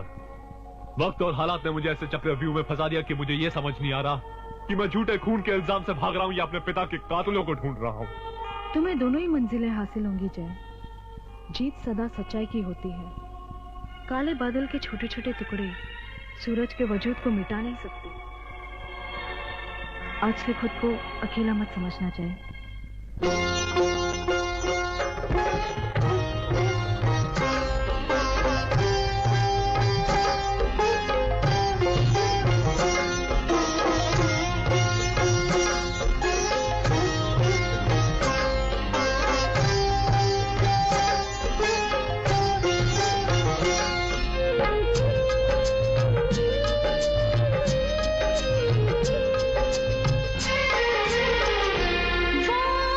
दिन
डार्लिंग, हम जा कहाँ रहे हैं? घर पे। तुम्हें पेट्रोल नहीं लेना है क्या? ओह, तो आजकल पेट्रोल तुम अपने घर पे रखते हो? क्या है स्वीट हार्ट, तुम तो जानती हो आजकल पेट्रोल की कितनी मारामारी चल रही है। अगर हम लोग पेट्रोल घर के अंदर नहीं रखेंगे तो फिर हम लोग ब्लैक कैसे करेंगे, समझी कि नहीं? देखो क्या है कि ढूंढता। अबे ओ हिंसा, ये मैं क्या देख रहा हूँ? क्या देख रहे हैं? कहाँ देख रहे हैं? क्या देख रहे हैं? मुझे बता क्या देख रहे हैं? कमाल का आदमी है, क्या देख रहे हैं? मैं कैसे जानूं क्या देख रहे हैं? अबे ये कौन है? ये अरे ये लड़की है, तेरे को दिखता नहीं है? तू यार अंधा है, तू बेवकूफ है, पागल है, तेरी आंखें नहीं है क्या? पागल है तू। एक काम बोले जा रहा है। ये सत्या सिंह है मेरा भाई, इससे कोई लड़की पटती नहीं है ना, इसलिए तुम्हें देख के ललचा रहा है। मैं ललचा रहा हूँ? और क्या? अबे क्या बोले जा रहा है? तू तो ऐसे बोल रहा है जैसे लड़की नहीं कोई गरम जलेबी है बगल में तेरे है? जलेबी से कम नहीं है, जलेबी से जल गया, तप गया, जल गया, चल अंदर चल। अबे मैं भी जल गया साला। चले छुप गए? वेरी गुड लड़के, वापस आओ। क्या संबंध है तुम्हारा मेरे एक जमाने के नौजवान और खूबसूरत बेटों के साथ? हम अभी नौजवान हैं। छुपे हुए लोग बोला नहीं करते। हाँ जी वो कुछ काटता है सर। खटमल होंगे जी। खटमलों को गलत जगह पे काटने की पुरानी आदत है जी। अगर हम अहिंसा के पुजारी न होते तो एक एक खटमल की खटिया खड़ी कर देते। बढ़ जाओ। हाँ जी सर।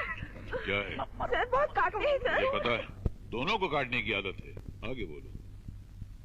सर वो क्या है कि मेरी गाड़ी का पेट्रोल खत्म हो गया था, मैं पेट्रोल पंप पर गई पेट्रोल लेने, वहाँ आपका लड़का मिल गया। उन्होंने कहा कि घर चलो, घर में चुरा के रखा है पेट्रोल, ऐसे बोला। तो मतलब इस लड़की ने जो कुछ कहा वो सब सही है?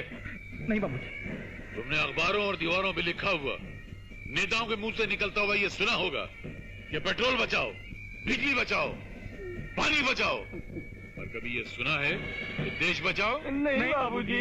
इसका मतलब कि देश रहे या न रहे मगर बिजली और पेट्रोल जरूर रहना चाहिए। जी बाबूजी।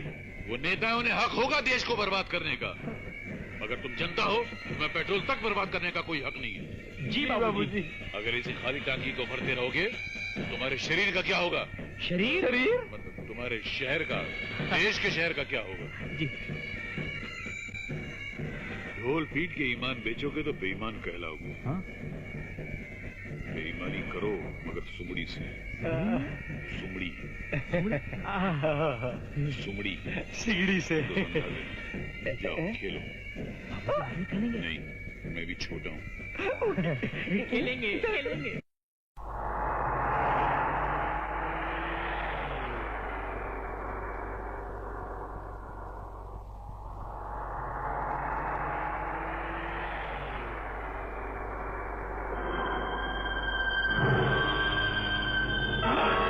ये कौन गिरा हुआ?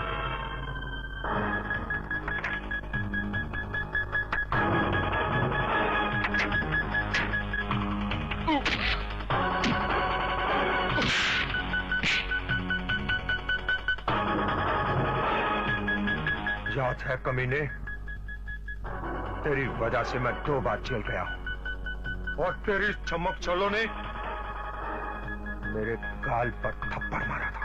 इसके बाद भी तो अपने इस कमीनेपन से बाज नहीं आया साले। आऊंगा, जरूर बाज आऊंगा, लेकिन तुम्हारी हड्डियां तोड़ने के बाद। कुत्ते!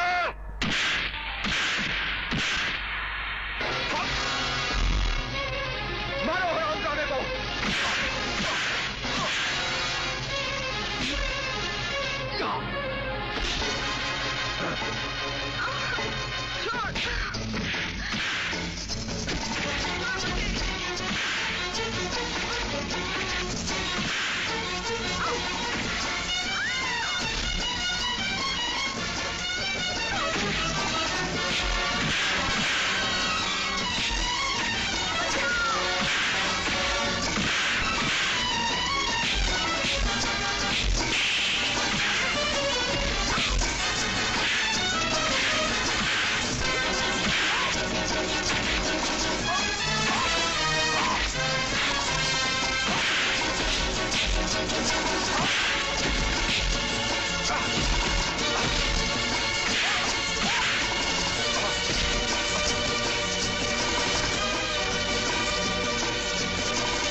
ठीक तो हो ना?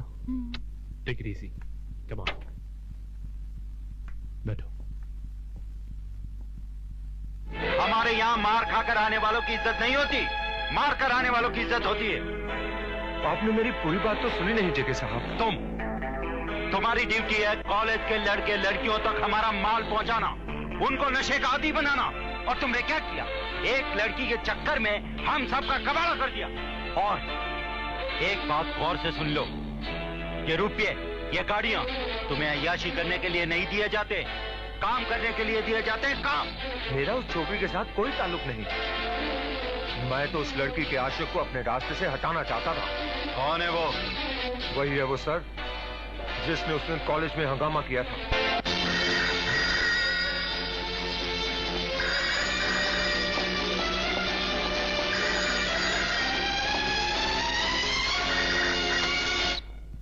हेलो, या number 3 reporting sir. Yes, number 3 here sir. मैं हैरान कि अब तक तुम छोटे मोटे कीड़े मकोड़ों को मसलने की बात कर रहे हो कि अब हाई कमांड पूरे हिंदुस्तान पर हुकूमत करने का प्लान बना चुके हैं। तुम्हारे जिम्मे सिर्फ एक छोटा सा काम दिया गया था, मगर तुम इतने नाकारा साबित हुए कि पूरा देश तो क्या अब तक उसके 4 मेट्रोपॉलिटन शहरों को कवर नहीं कर सके तुम। नहीं सर, मुझे थोड़ी सी मोहलत और दीजिए, मैं अपने काम से हाई कमांड को खुश कर दूंगा सर। हाँ, हमारी सारी तैयारियां पूरी हो चुकी हैं, सिर्फ उस मुबारक दिन और उस शुभ घड़ी का ऐलान करना बाकी है, समझ गए? Okay sir.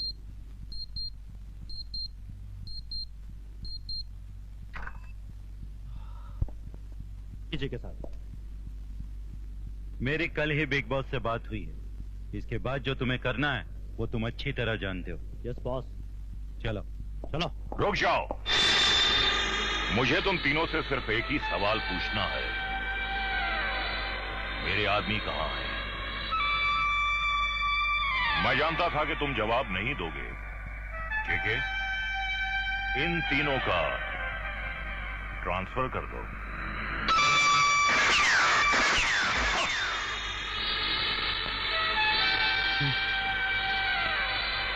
बॉस, मैं अभी मरना नहीं चाहता। हाई कमांड को 5 करोड़ के नुकसान का कोई गम नहीं है। उनके लिए 5 करोड़ ऐसे हैं जैसे तुम्हारे लिए 5 रुपए। उन्हें गम है तो सिर्फ अपनी शिकस्त का, जो तुम्हारी वजह से उन्हें नसीब हुई। एक बार मुझे माफी दिलवा दीजिए सर, मैं इस शिकस्त को फतेह में बदल दूंगा। मुश्किल है। हाई कमांड का यह ख्याल है कि हिंदुस्तान तुम्हारे बस का रोग नहीं। उन्होंने तुम्हें हिंदुस्तान का इलाका सौंपकर बहुत बड़ी गलती की है। आज हाई कमांड ने पूरी दुनिया कवर कर ली है। और दूसरी बात यह है कि अब तक हिंदुस्तान के 50% नौजवानों को तुम नशे का आदी नहीं कर सके। यहां तक कि अपने धंधे के लिए तुम सही एजेंट्स नहीं ढूंढ सके। और इससे भी बड़ी बात यह है कि तुम शमशेर सिंह की नजरों में आ गए हो। आज उस तक तुम्हारा नाम पहुंचा है, कल उसके हाथ तुम्हारी गर्दन तक पहुंच जाएंगे। इसलिए हाईकमांड का यही ख्याल है कि अब तुम्हारा ट्रांसफर हो जाना बहुत जरूरी है। सर, वैसे तो आप अच्छी तरह जानते हो कि हिंदुस्तान की जनता बेवकूफों की हद तक ईमानदार और देशभक्त है।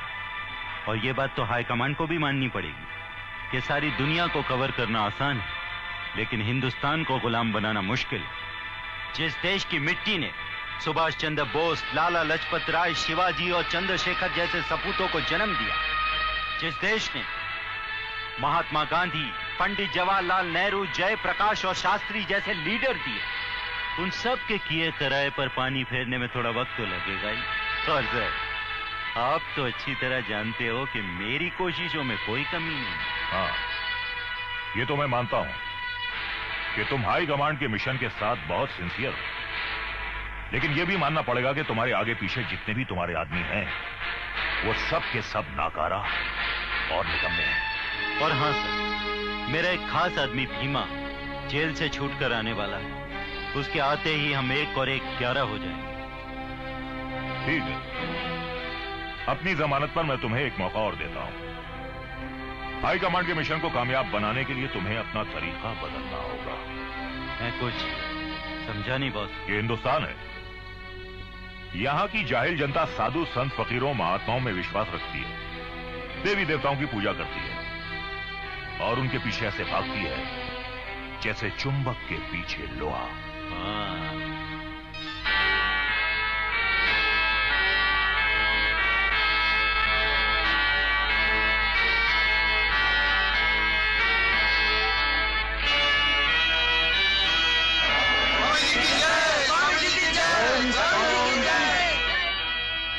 शांत भक्तों, शांत। जय जयकार मेरी नहीं, उस परम पिता परमेश्वर की कहो जिसने हम सबको बनाया। आज मंदिरों और मस्जिदों के नाम पर दंगे हो रहे हैं। मैं पूछता हूं, क्या परमात्मा मंदिरों और मस्जिदों में सिमट के रह गया है? नहीं, वो तो कण कण में व्याप्त है, हमारे तुम्हारे हृदय में है।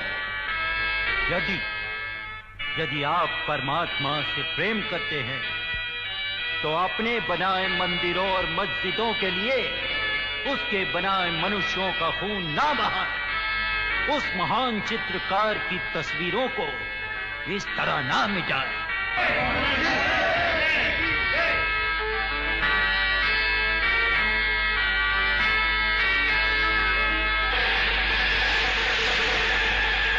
बाबा, मैंने सुना है कि आप बीते हुए और आने वाले दिनों के बारे में बताते हैं। बैठ जाओ भक्त। हम जानते हैं तुम बहुत परेशान हो। आप उन लोगों के बारे में मुझे बता सकते हैं जिनकी वजह से मेरे पिताजी की मौत हुई है? भक्त, ये मेरे प्रवचन का समय है। इस वक्त बाधा मत डालो।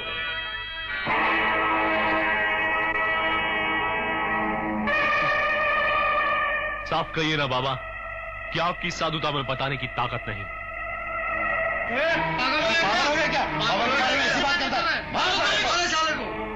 नहीं नहीं, शांत हो जाओ भक्तों, शांत हो जाओ। इस बेचारे पर शनि महाराज की दृष्टि है, शनि का प्रकोप है, इसीलिए इससे बार बार गलतियां हो जाती हैं। गलतियां तो तुझसे हुई हैं।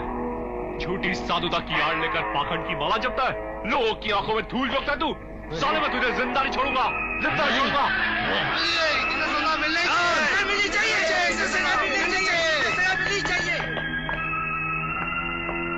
ले जाओ इसे और बाहर ले जाके छोड़ दो भाई।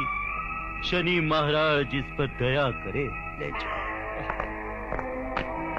नहीं भक्तों, नहीं, हमारा काम है क्षमा करना, सजा देना नहीं। ओम शांति, ओम शांति।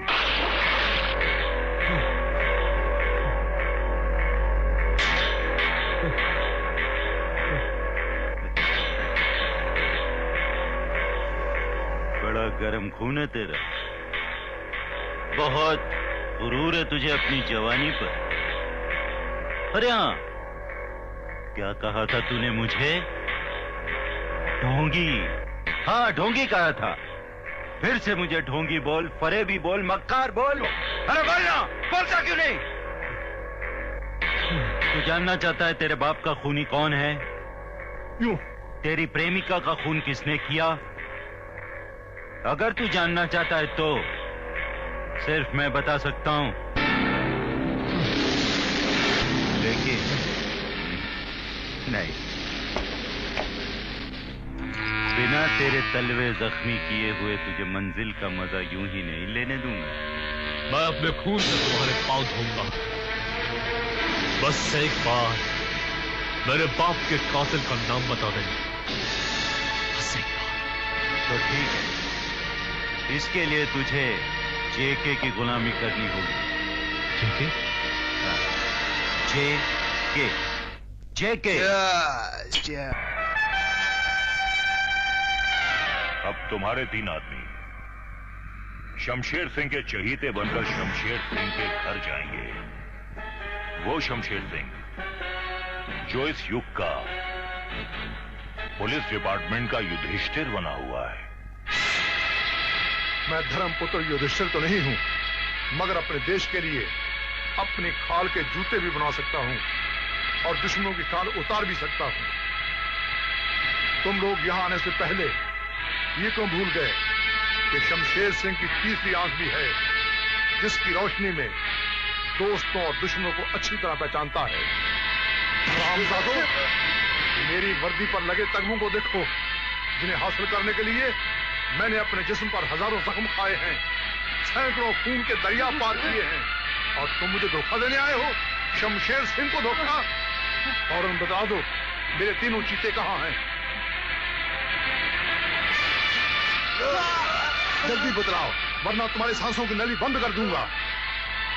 आपके उन आदमियों को बॉस ने मार डाला। बॉस कौन है हो हरामजादा? चेके। चेके?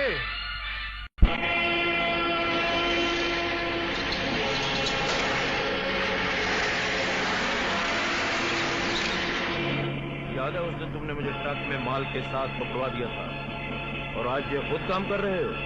तुम्हारी ये मजबूरी है या नामर्दी? तुम्हारे ये काम करने की क्या वजह है? मेरा तो पेशा यही है भाई। पेशा मेरा भी तो हो सकता है। पेशा और तुम्हारा?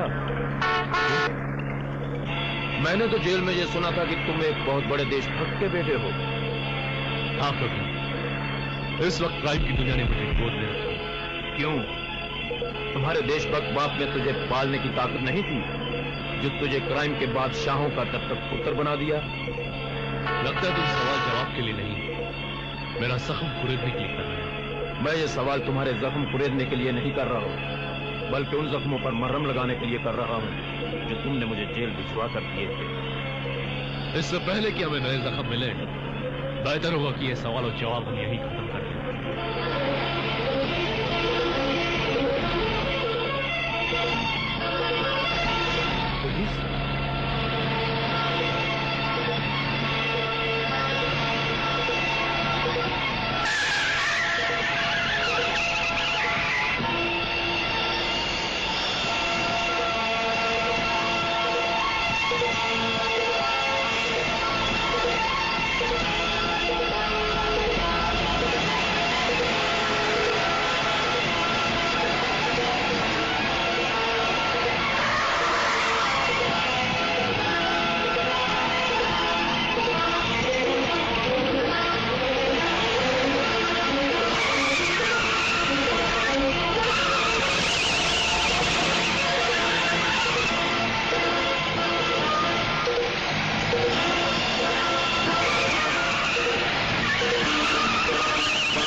गॉड, ये क्या हो गया? अब तो बाहर निकलेगा।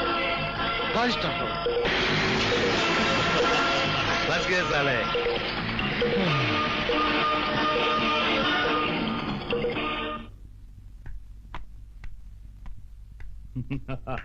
माल आ गया जेके सेठ। अरे वाह, क्या बात है। भी देखो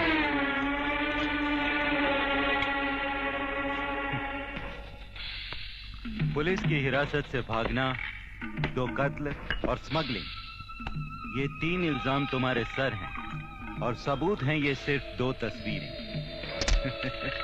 डोंट वरी, जब तक तुम हमारे लिए काम करते रहोगे तब तक ये तस्वीरें पुलिस तक नहीं पहुंचेगी। हमें इन सबूतों से डराइए मत जेके साहब, हमारे गुनाह किसी सबूत के मोहताज नहीं। मैंने जो कुछ भी किया उसे पुलिस भी जानती है और कानून भी। लेकिन तुम शायद ये नहीं जानते कि तुम्हारे गुनाहों की सजा है सिर्फ मौत। मौत से बुज़दिल लोग डरा करते हैं जेके साहब, हम तो हर कदम मौत की कमर में हाथ डाल के चलते हैं। लेकिन मैं आपकी इस क्राइम की दुनिया में मौत से डर के नहीं, बल्कि ईमानदारी और देशभक्ति से तंग होकर आया, जिसने मुझे हर कदम ठोकरों, लालतों और जिल्लतों के सिवा कुछ भी नहीं दिया। वाह वाह वाह, क्या बात कही है तुमने। अरे भाई, इसी पर एक हो जाए। कहाँ हो भीम? हाँ हाँ, क्यों नहीं, सब रेडी है। लीजिए। और रतन? लो बॉस। ये लो, ये तुम्हारे लिए। This is for you. देखो, तुम्हें साहिल की जरूरत है और हमें कश्ती की। Cheers to that. चीयर्स। दूर हो जा मेरी नजरों से, मैं तेरी शक्ल भी देखना नहीं चाहती, मैं ऐसा सोच भी नहीं सकती। मैं इस वक्त अपनी सफाई में इसके अलावा और कुछ नहीं कर सकता माँ, कि तेरा खून सत्यनारायण का बेटा अपने देश के साथ कभी गद्दारी नहीं कर सकता।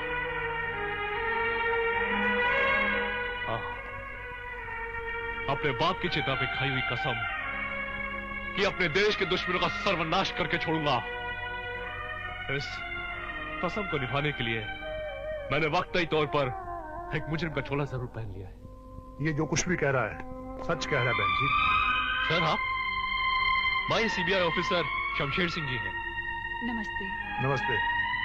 जय, मुझे तुम्हारी सच्चाई का सर्टिफिकेट बनकर आना पड़ा क्योंकि मैं तुम्हारी असलियत जानता हूं और मैं ही तुम्हें इस धर्म संकट से निकाल भी सकता हूं। बहन जी, आपको जो खबर मिली वो गलत थी। आपका बेटा खरा सोना है, इसे गलत समझने की भूल मत कीजिएगा। हाँ, आजकल देशद्रोहियों का साथी जरूर है, मगर वो भी पुलिस के प्लान का एक हिस्सा है। जी, ये अनजाने में इन लोगों के साथ लग गया। जिस गंगा की गंगोत्री की तलाश पुलिस डिपार्टमेंट को कब से थी, उसका पता इनके जरिए लग गया। हमने देश के दुश्मनों के किले के नीचे सुरंग बना ली है और उसमें बारूद भी भर दिया है। बस अब ब्लास्ट करना बाकी है। अगर ये बात पुलिस जानती है तो फिर हाथ पर हाथ धरे क्यों बैठी है? उन्हें गिरफ्तार क्यों नहीं करती? इसलिए कि पुलिस को उन छोटी छोटी मछलियों की नहीं, उस मगरमच्छ की तलाश है जो हमारे देश के पवित्र सरोवर को गंदा कर रहा है। उस मदारी की तलाश है जिसके हाथ में इन सब कठपुतलियों की डोर है। मगर ये तो बड़ा जोखिम का काम है। देश के सिपाही खतरों से खेलने के लिए ही जन्म लेते हैं बहन जी। फिर भी वादा करता हूं कि जब तक शमशेर सिंह जिंदा है, आपके बेटे पर आंच नहीं आएगी।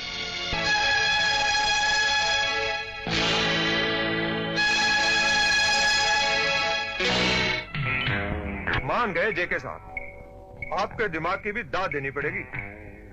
आपकी चाल ने उसे ऐसी जगह लाकर खड़ा कर दिया है जहां आगे कुआं है और पीछे खाई। अगर वो हमारे साथ काम करता है तो वो हर रोज पाप की दलदल में और गहरा धंसता चला जाएगा, और अगर वो हमारे साथ काम करने से इनकार करता है तो हम पुलिस में पकड़वाकर उसे सारी उम्र जेल की चक्की पिसवा सकते हैं। हाँ, इसे कहते हैं ऊंट का पहाड़ के नीचे आना। बहुत होशियारी मारता था। मैं तो कहता हूँ गधा है साला, अव्वल नंबर का गधा है वो। उल्लू, तुम जिसे बेवकूफ समझ रहे हो वो तुम सबको बेवकूफ बना रहा है, डबल क्रॉस कर रहा है। उसने माल से भरा ट्रक जो तुम तक पहुंचाया है वो भी शमशेर सिंह के प्लान का एक हिस्सा है। तुम समझते हो कि तुमने उसकी मौत का सामान तैयार कर लिया है? नहीं, बल्कि उसने तुम्हारी चिताओं के लिए लकड़ियां जमा कर ली हैं। ये सच है कि वो तुम्हारे इशारों पर नहीं, बल्कि सीबीआई ऑफिसर शमशेर सिंह के इशारों पर चल रहा है। वो अभी आता ही होगा। उसके आते ही उसका स्वागत गोलियों से होना चाहिए, क्योंकि हमारी हाई कमांड का जो प्लान है उसके पूरे होने का वक्त आ रहा है, और ये हरामजादा हमारे प्लान के रास्ते में रुकावट बन सकता है। हमारी हाई कमांड ने जो सारी दुनिया पर हुकूमत करने के सपने देखे हैं, उन सपनों के साकार होने का वक्त आ गया है। 15 अगस्त को सुबह 8 बजे हिंदुस्तान के हर बड़े शहर में बम फटेंगे और इतनी जोर से धमाके होंगे कि आसमान पे बैठे हुए देवी देवताओं के भी दिल दहल जाएंगे, और हमारे मिशन की शुरुआत जय को मारकर होगी।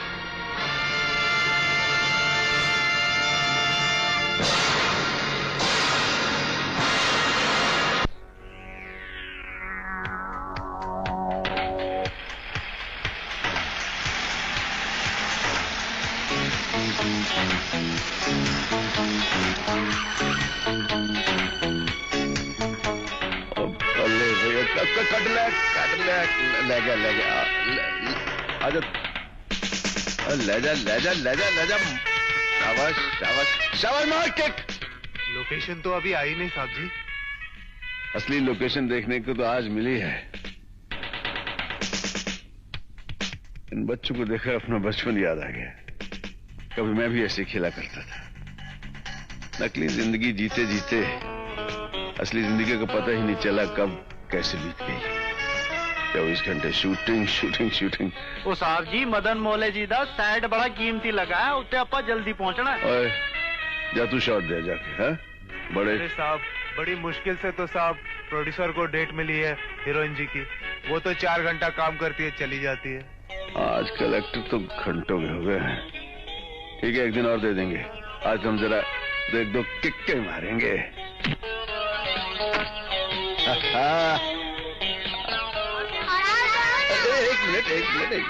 एक मिनट यार। ऑटोग्राफ बाद में दूंगा, पहले मैं तुम लोगों के साथ फुटबॉल खेलूंगा। हाँ क्यों नहीं खेलूंगा? किसकी टीम में खेलूंगा? हमारी। नहीं अंकल हमारी। हाँ ठीक है तुम्हारी टीम। चलो चलो शाबाश। चलो अच्छे। तेरी पहली किक ने शीशा तोड़ दिया। भगवान के लिए छोड़ दो मुझे। कैसे छोड़ दूं मेरी जान? आज तो साक्षात भगवान भी तुम्हें मुझसे नहीं बचा सकता। छोड़। भगवान की शक्ति तो बहुत बड़ी होती है। पहले भगवान के बनाए हुए इस बंदे से निपट ले।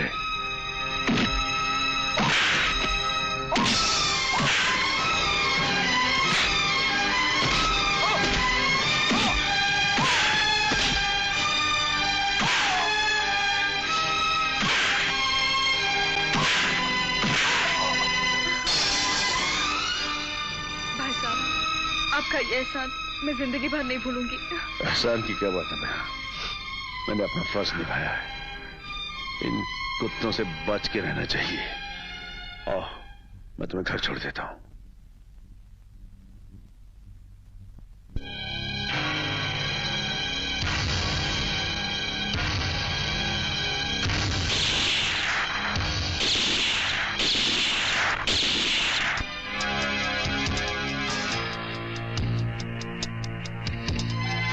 संभल के बीमा, संभल के, सब ठीक हो जाएगा। बीमा, बीमा, लेकिन मेरे नाम की गोलियां तुमने अपने सीने पे क्यों ली? तुम तो उनके साथी थे ना? मैं किसी का साथी नहीं हूं जय। मैंने आज तक जो काम भी किया सिर्फ पैसे के लिए किया। मेरा ईमान धर्म सिर्फ पैसा था, पैसा। पैसे के लिए मैंने ना जाने कितने गलत काम किए। उस दिन जब तुमने और गोविंदा ने मुझे पकड़वाया और जब मैं अश्विनी कुमार की जेल में गया। ये जेल एक सुधारगाह है। यहाँ तुम जैसे समाज के बाहर के आदमी को सुधार के फिर से समाज में जीने के काबिल बनाया जाता है। जेल से छूटने के बाद मैं तमाम काले धंधे छोड़ना चाहता था, लेकिन जेके की दोस्ती के आगे मजबूर होकर। तो क्या जेके तुम्हारा दोस्त है? मेरे जेल जाने के बाद जेके ने देश के गद्दारों के साथ हाथ मिला लिया। अब वो लोग इस देश को बर्बाद करना चाहते हैं। क्या? जय कल 15 अगस्त है और कल सुबह होते ही वो लोग इस देश के बड़े बड़े शहरों को उड़ा देने का प्लान बना चुके हैं। लेकिन तुम इस देश को बचा सकते हो अगर आज की रात तुमने अपनी जिंदगी से इसको रोशन न किया तो कल का दिन भारत मां की गोद में लाशें भर देगा। इस देश का तिरंगा जख्मी हो जाएगा। चलती रहेगी। तुम अकेले नहीं हो। सर आप? मैं सीबीआई ऑफिसर फ्रॉम सेंटर हूं, शमशेर सिंह का साथी हूं। आप जानते हैं कि देश के दुश्मनों ने? हाँ मैं सब सुन चुका हूं, मगर याद रखो हमारा देश कोई मिट्टी का खिलौना नहीं जो मामूली सी ठोकर से टूट जाए। न ही ये रेत पे लिखी कोई इबारत है जिसे समुद्र की कोई भी लहर आकर मिटा दे। ये सूरज की तरह वो आग का गोला है जो अपनी ओर नापाक इरादों से आने वालों को जलाकर राख कर देता है। चलो मेरे साथ, बहुत से काम करने हैं और वक्त बहुत थोड़ा है। चलो।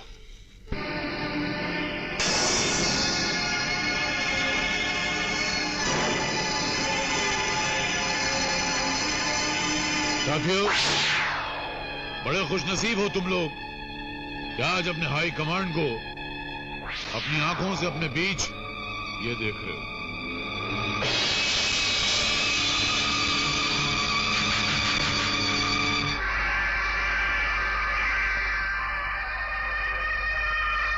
कल का निकलने वाला सूरज हमारी ताजपोशी का ऐलान करता हुआ निकलेगा।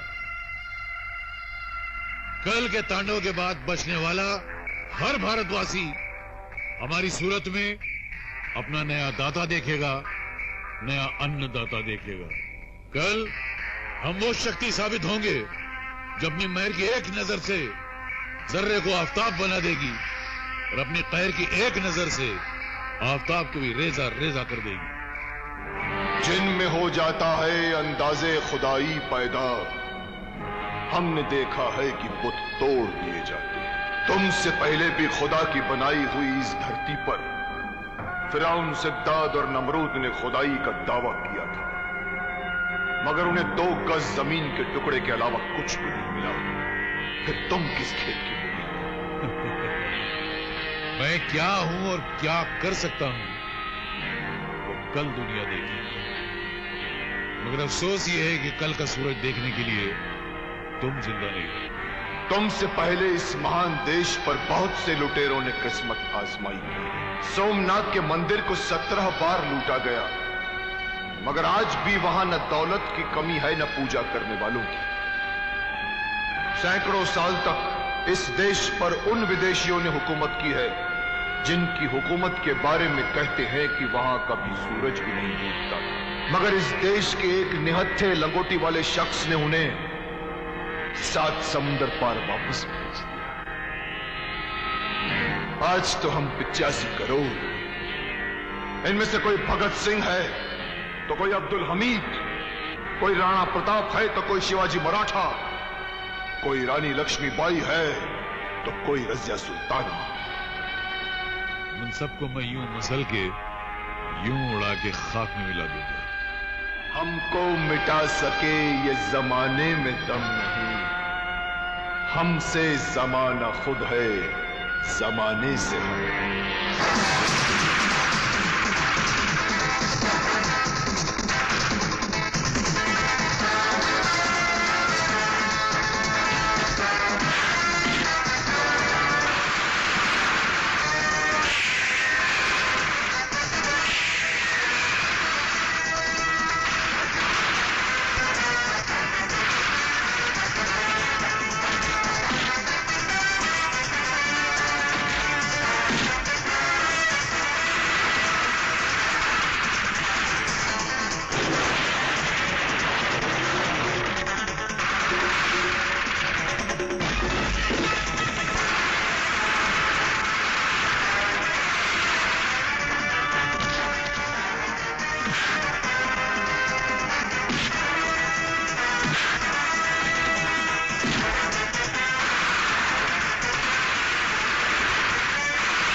बहुत हो गया हाईकमान।